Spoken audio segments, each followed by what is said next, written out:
when you restore the land, you're also restoring what? Nutrients. Several years ago, I read a book called No Risk Ranching by Judy. How can you start farming without money, without risk? And since we switched to this 3 years ago, our quality of life has skyrocketed. We've got all our cattle now on one model, and before we had like 3. It's just been a really neat thing. I'm going to tell you 3 things. I'm going to talk about what I do for a living with grass-fed beef. I'm a veterinarian. Then I'm going to talk to you about what we call real milk. Well, we used to call it RAW milk. How do you get started? A lot of you are very interested in that. And he has literally written a book on it. But I think there's something that he's much more excited about today. And that is mob stocking, or raising a mob of animals in a small area every day, like nature does, mimicking nature.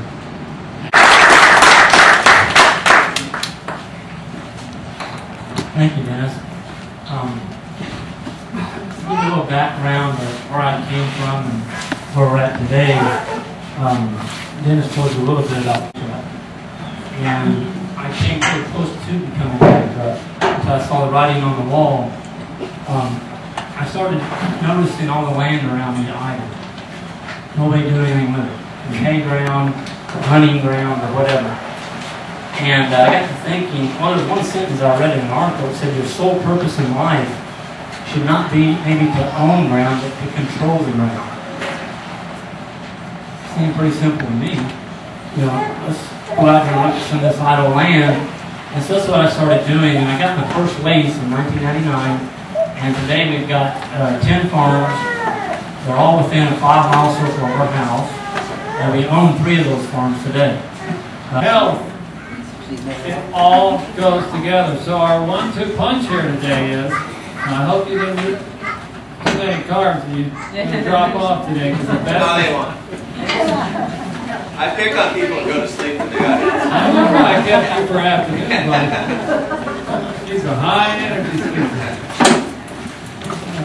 Anyway, well, take it away. I'm extremely excited. I think you can see why these 2 speakers fit together so perfectly. And you know, this morning just laid, in some ways it seems like a conflict, you know, some for farmers, some for consumers. No, it all goes together. This morning laid the foundation for what Will is going to share with us right now. Anyway. Thanks, Dennis. Can everybody hear me okay? Yep. Okay, good. Just let me know in the back if you can't hear. You know, I've never met Judy before, and I've read his books. I read his columns in Stockman Grass Farmer. And I don't know, I expected him to be maybe 7-8 feet tall. Not that there's anything wrong with you, but I got this gimmick, you know. Well, Dennis and Alicia have always fascinated me. I've seen them at a lot of meetings, the West End Price meetings, Acres meetings, and all their children, beautiful children, and they exemplify what we're doing, because we have to, when we are talking to the public, a lot of us have to talk to the public, especially the direct market. You have to walk the walk. You have to, they look at us to see if we're healthy. If we're talking to them about, oh, this meat is really good, and we don't look healthy, it sends kind of a strange message to them. And I do a lot of direct marketing with our grass-fed beef, with some hogs that I raise. I love those Tamworth pictures. The only time I come out here is when I give them food by moving the fence. So they're like, come on, hurry up. And what's up with all these people? Yeah. These are Murray Greys. We like them for beef. But what we're doing is we're using the Milking Devon bull to breed to both the Murray Grey and the Jersey. And we'll end up with the Milking Devon breed. Milking Devon is an old heritage breed that is just excellent on grass. It's never been fed grain. It's never been genetically altered to do well on grain. So we're excited about the possibilities of the Milking Devon in the future. All the male babies will be beef, and the females will be milkers. So it's just a really neat animal for our setup. It's not for everybody, but it's a really neat one for us. When do you expect your first calf? First of the year. here. Staring right at Yeah, we bought these 2 milking Devon bulls out of Vermont.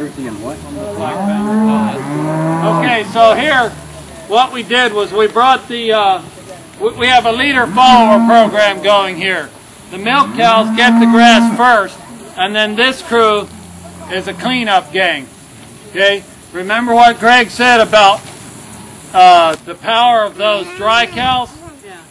A dry cow's nutritional requirements are not high. 80% of the baby is made in the last 60 days of the pregnancy. So she's not working much, she's not building much in her belly, she doesn't have high nutritional requirements. So we're using them to landscape. These cows get the grass one day, 24 hours, and then these cows go in there and we'll move down through the field here and strip graze. We have a water line along this fence right here. All right, walk or drive. I'm going to walk. Just follow me. The hay guys are up there making a mess, but you're going to see now where I brought the cows from.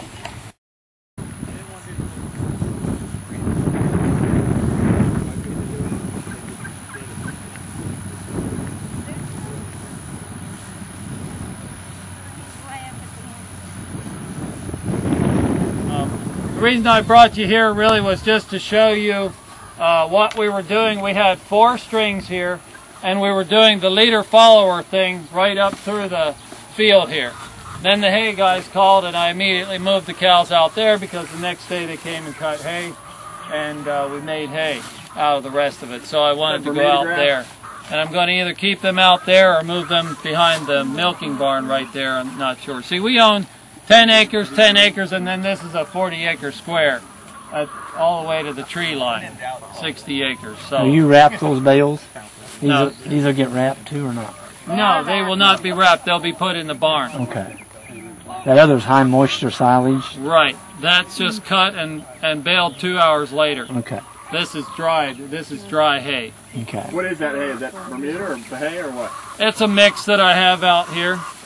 I mean, I'm trying to mob so that I get the seed bank working, and we have an awful lot of this grass right here, and I don't even know what it is. Right here, yeah. Taste some of this, just put it on your tongue, see if it's raspy on your tongue, see if it's sweet or bitter, and that's going to give you, we're going to take a bricks test on this just to see what it is, but it does have a nice sweetness, so we're thinking it's going to be pretty high.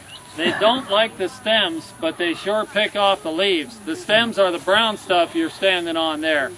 Now, what is that? That's the duff that he likes so much, you know. The litter. Yeah, the litter, the ground cover. Okay, what do you guys see?